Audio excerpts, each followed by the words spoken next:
ada saat ini yang kita sama-sama mengetahui, insyaallah nanti waktunya suksesi kepemimpinan untuk memimpin ataupun memimpin bangsa, masyarakat dan negara ini. Maka saya ingin menyampaikan dua pokok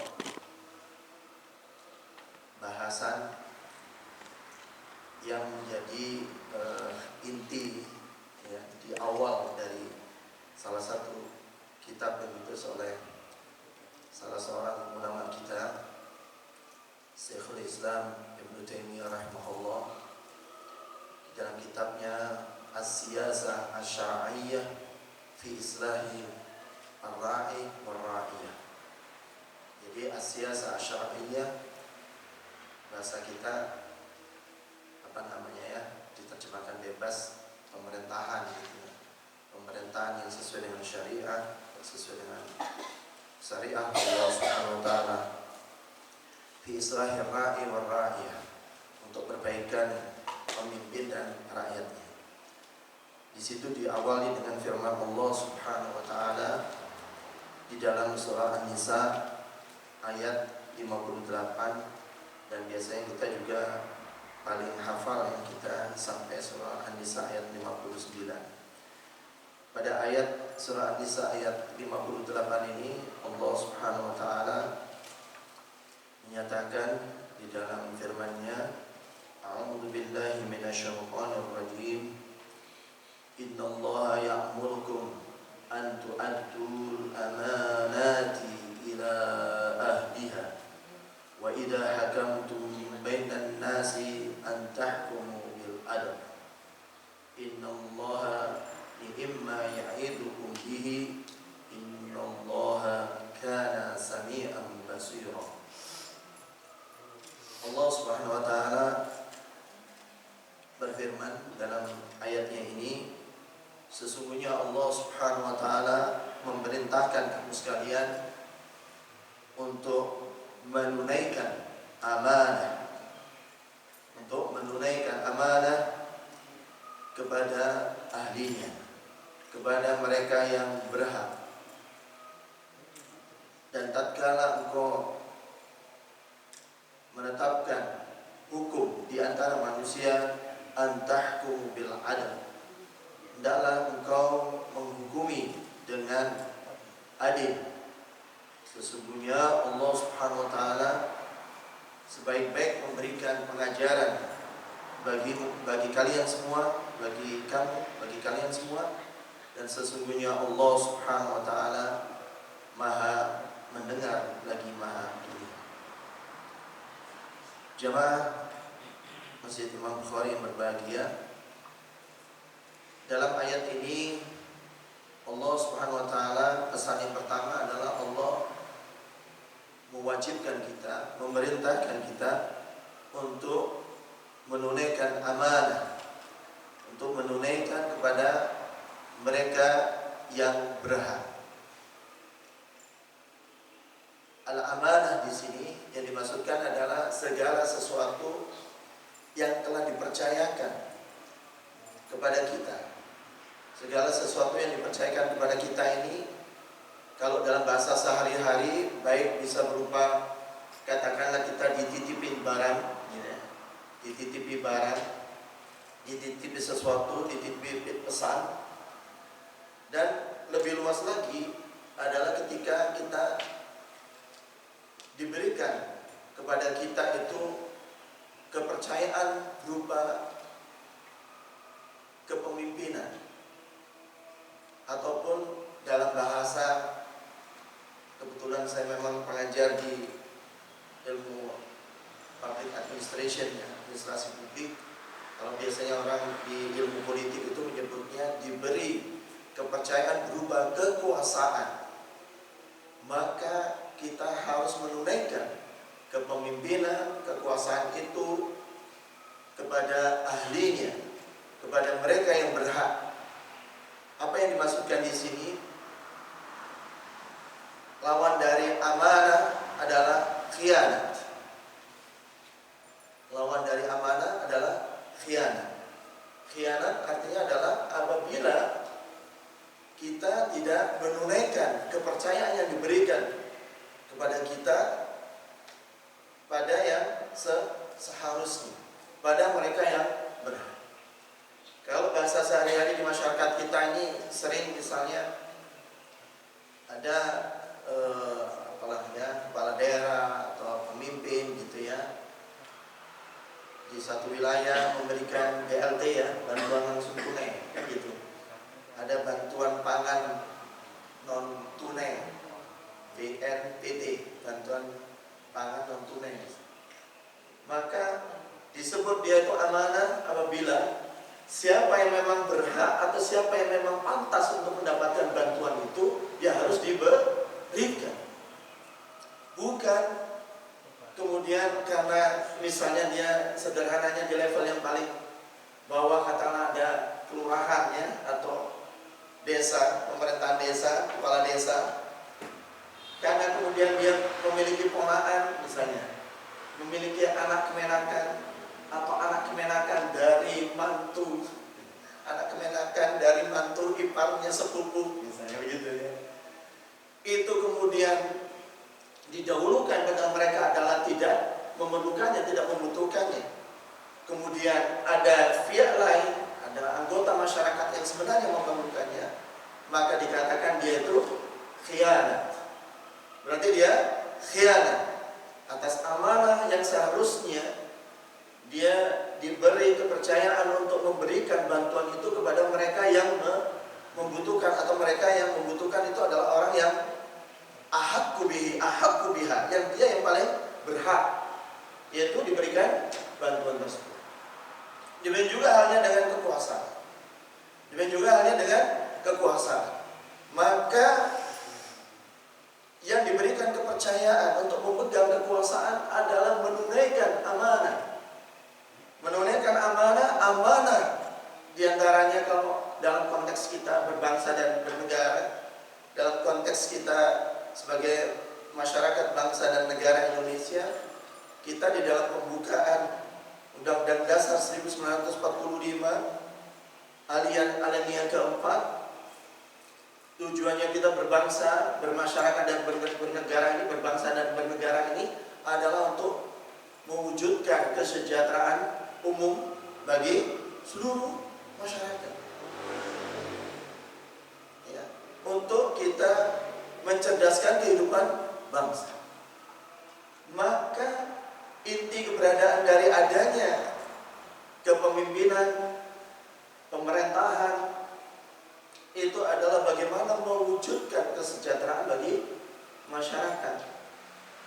Di antaranya juga bagaimana bagaimana bisa mencerdaskan kehidupan bangsa. Maka apabila tujuan ya yang terkandung di dalam pembukaan Undang-Undang Dasar 1945 ini ya, yang menjadi amanah dari mereka yang diberi kekuasaan, yang diberi kepemimpinan, itu tidak ditunaikan, berarti dia adalah khianat. Sedangkan yang Allah perintahkan adalah untuk amanah. Maka pemerintahan, kekuasaan tiada lain tujuannya adalah the end-nya, tujuannya, the ultimate goal-nya, tujuan tertingginya itu adalah untuk mewujudkan kesejahteraan untuk masyarakat. Tidak ada yang lain. Tujuannya adalah bagaimana mencerdaskan kehidupan bangsa. Tidak ada yang lain. Bagaimana mewujudkan yang namanya masyarakat yang disebut katanya masyarakat adil dan makmur. Tiada lain. Jadi dengan kata lain, itulah apa yang sering disebut kepemimpinan, pemerintahan, government itu menjadi tools, menjadi alat untuk mencapai tujuan dari kekuasaan, dari kepemimpinan itu sendiri, yaitu menunaikan amanah, yaitu mewujudkan masyarakat adil makmur, masyarakat sejahtera, mencerdaskan kehidupan bangsa dan semacamnya. Dan oleh karena itulah maka the founding fathers kita sudah meletakkan ya di dalam Pancasila sila yang kelima itu adalah social justice for all Indonesian people. Disebutkan adalah keadilan itu adalah bagi seluruh rakyat Indonesia. Maka tidak boleh pernah tidak secara adil. Dalam bahasa umumnya disebut diskriminatif, ya, baik dalam hal pelayanan, dalam hal apalagi yang dalam ayat ini disebutkan di dalam ketika menerima keputusan atau ketetapan hukum, maka tidak boleh ada yang namanya sikap diskriminatif. Dalam pemberian pelayanan, kita sebagai pelayan publik misalnya di level camat, lurah, ya, kecamatan, kelurahan, desa, tidak boleh karena melihat sosok seseorang, ya, secara personal kemudian diperlakukan yang berbeda satu terhadap yang lain. Inti ayat ini adalah memerintahkan untuk bersikap amanah dan adil. Adil terutama dalam kaitan ketetapan dalam menetapkan hukum, di dalam menetapkan membuat keputusan sengketa. Ini adalah harus bersikap adil. Dua pilar ini adalah dua pilar yang betul-betul merupakan prinsip di dalam kepemimpinan dalam pandangan Allah Subhanahu wa ta'ala. Dalam pandangan ajaran yang dibawa oleh uswatun hasanah kita Rasulullah sallallahu alaihi wasallam. Saya luaskan dulu sedikit sebelum saya sedikit nanti pada inti bagaimana mewujudkan amanah itu. Ya, kalau dalam bahasa saya kebetulan saya pengajar kebijakan publik, ya, proses bagaimana yang disebut formulasi ataupun formasi kebijakan publik, membuat produk kebijakan yang kemudian akan berdampak dan seluruh rakyat Indonesia, seluruh masyarakat, seluruh kita semua sebagai anggota warga negara, sebagai anggota masyarakat pasti terkena dampaknya. Suka atau tidak suka, ya, rela ataupun terpaksa, pasti akan terkena dampak. Tapi lebih jauh dulu saya ingin membawa salah satu termasuk bentuk amanah adalah dalam hal nanti kita salah satu bentuk partisipasi politik. Karena memang kewajiban kita itu adalah untuk sebagai warga negara adalah harus ikut serta berpartisipasi politik. Karena partisipasi politik ini adalah akan mempengaruhi proses-proses pengambilan kebijakan. Rasul Shallallahu Alaihi Wasallam mengingatkan, kalau sampai misalnya dalam hal memilih, salah satunya bentuk-bentuk partisipasi politik itu adalah memilih pemimpin, maka apabila, ya, kita melihat ada orang yang lebih berhak, kemudian kita justru memilih orang lain karena alasan-alasan yang sebenarnya tentunya tidak bisa dibenarkan atau tidak sesuai, ya, yang dituntutkan oleh Allah Subhanahu wa taala, maka dikatakan khanallah wa rasul. Maka dikatakan orang tersebut, kata Nabi, adalah sebagai orang yang berkhianat kepada Allah dan Rasul. Berkhianatnya tidak kepada masyarakat saja, tetapi berkhianat kepada Allah dan Rasul. Nah, kalau berkhianat kepada Allah dan Rasulnya, kira-kira Bapak Ibu, para jemaah sekalian, seperti apa ini? Ya, posisi status, ya, masyarakat, ya, seseorang, sekelompok orang yang memilih orang yang bukan ahlinya. Makanya sampai-sampai dampaknya lebih luas Bapak Ibu. Nanti termasuk di dalam pengambilan kebijakan. Secara normatif, kalau sampai terpilih oleh orang-orang yang sebenarnya ada orang yang lebih baik, ya, lebih baik, kemudian kita memilih orang lain, maka itu disebut mengkhianati Allah dan Rasulnya. Karena pada akhirnya kepemimpinan itu akan ada dampaknya, Bapak Ibu. Makanya Nabi SAW dalam riwayat Bukhari dan Muslim dalam hadis yang panjang, beliau menyebutkan, ya, fantazir sa'ah, sampai Nabi mengatakan 3 kali, tunggulah as-sa'ah, kiamat. Fantazir sa'ah bisa artinya juga tunggulah saat kehancuran. Idza duyi'atil amanatu ila ahliha, jika telah disia-siakan amanah itu, termasuk kalau tadi itu adalah memberikan hak, ya, kepercayaan kepada yang seharusnya, kepada mereka yang berhak, ini juga termasuk dalam hal memilih. Dalam hal memilih itu pun juga harus amanah. Kita harus berikan kepada mereka yang ahli, harus mereka yang memiliki kompetensi, harus orang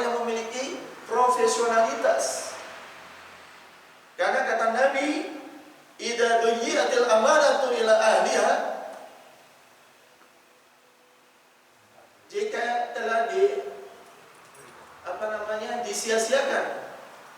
Idza duyi'atil amanah, jika telah disia-siakan amanah.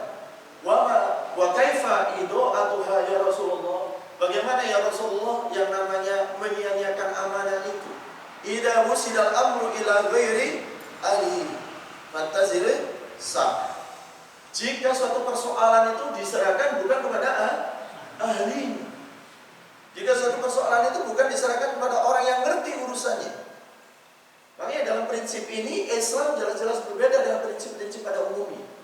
Di mana memilih pemimpin itu harus atas dasar keilmuan, harus atas dasar kealimannya, harus dasar kompetensinya.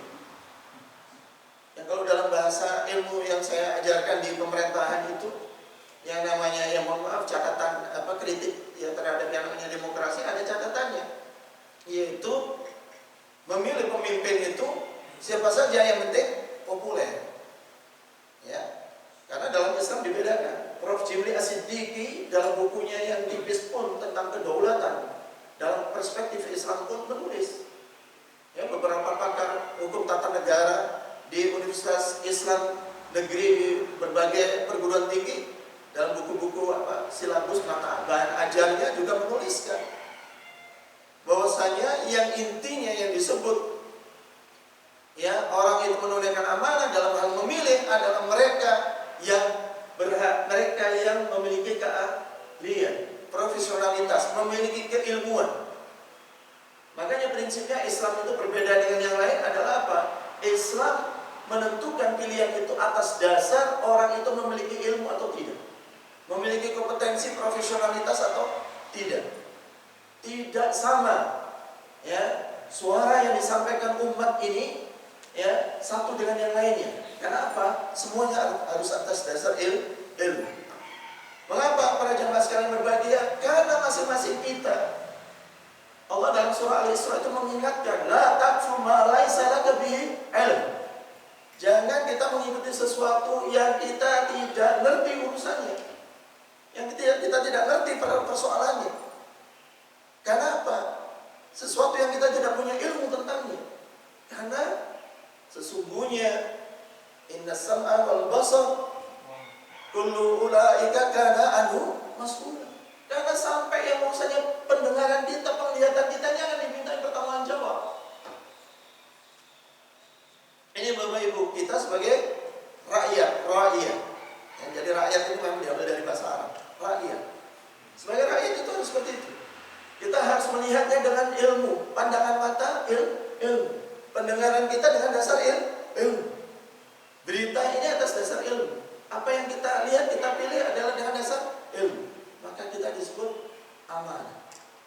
Karena amanah ini berlaku kepada mereka yang memimpin dan berlaku kepada mereka yang dipimpin. Ar-ra'i war-ra'i. Pemimpin dan yang dipimpin.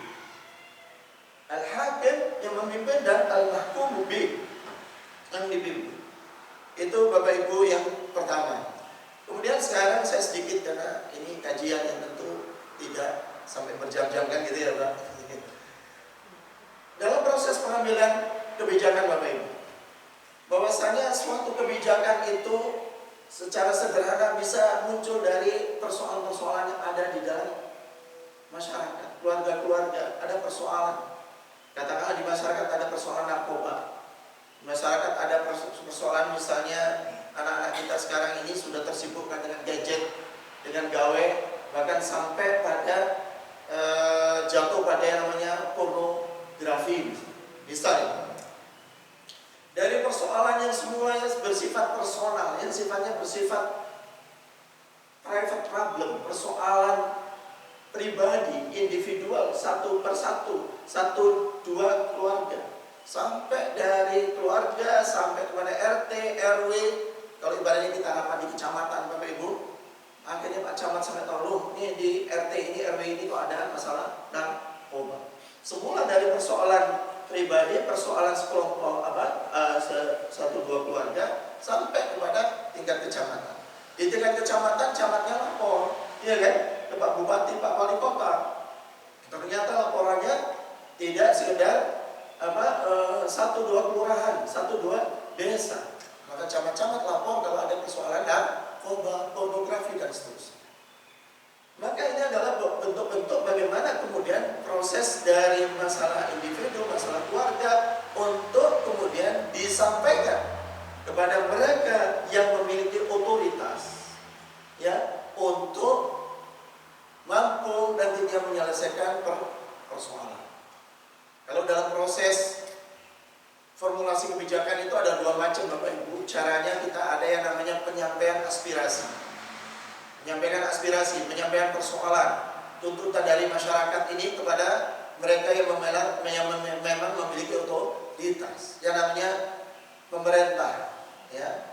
Yang namanya pemerintah. Pemerintahan berarti di situ kalau di level pemerintahan daerah ada kepala daerah, ada DPRD, baik provinsi maupun kabupaten kota. Maka dari situ kemudian kita menyampaikan. Kalau dalam bahasa konteksnya Indonesia ini, karena kita mengenal yang namanya partai-partai, kalau di dewan itu ada namanya fraksi, itu mewakili partai-partai, maka biasanya kemudian orang menyampaikan melalui fraksi sesuai partainya. Yang cenderung masyarakat kita mengenal partai, ya tentu prefer pada partai apa yang pernah dia pilih. Atau melalui yang namanya komisi-komisi, yaitu berdasarkan persoalan yang ditangani oleh komisi. Itu disampaikan, namanya penyampaian aspirasi.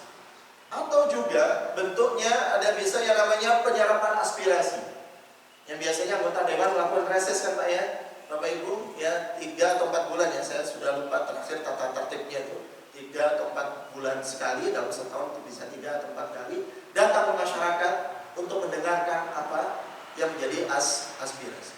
Kemudian masukan-masukan ini Bapak Ibu diproses menjadi yang namanya agenda, diagendakan oleh sekretariat, namanya sekretariat dewan, atau kalau di pusat itu namanya, saya pernah 2 tahun menjadi tenaga ahli di DPD RI, Dewan Perwakilan Daerah, ya, tapi yang tidak berbasis partai. Saya agak-agak gitu, dengan partai kan agak-agak harus pinter gitu ya, malah-malahnya. Jadi itu Bapak Ibu adalah menyampaikan aspirasi itu kemudian diproses menjadi namanya daftar isian, daftar inventarisasi masalah, DIM. Dari situ nanti kemudian ditangani oleh sekretariat, dirumuskan dulu menjadi bahan untuk badan legislasi di situ. Itu yang akan menjadi bahan Bapak Ibu untuk kemudian penyusunan yang namanya rancangan peraturan perundang-undangan dan yang semacamnya itu. Kemudian nanti di sana akan dibahas.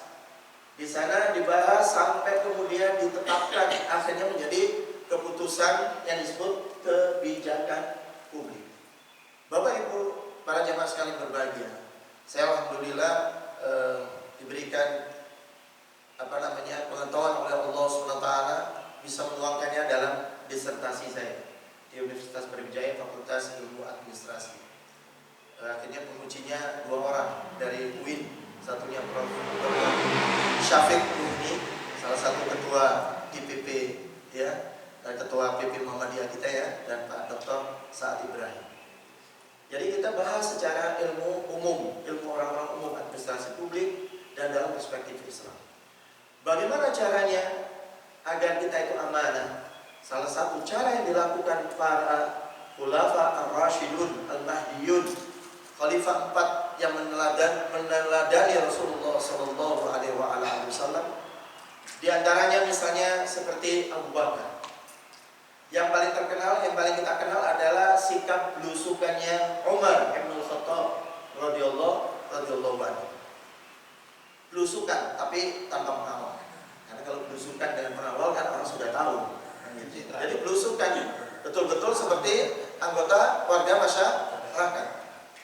Sampai ketiga yang cerita yang sejak SD kita mendengar ya, Bapak Ibu, dari buku-buku agama kita ya.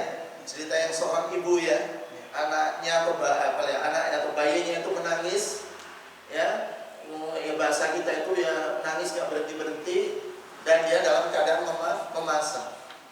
Singkat cerita, sosok yang beliaunya tidak mengetahui bahwa itu sosoknya Khalifah Umar itu adalah datang, ibu ada apa ini? Dia nangis, kelaparan. Yang kita mengerti bahasa Jawa nih ya, bahasa Malang diingeti ya, yang dimasak ini cuman batu supaya membuat dia tenang anaknya karena masih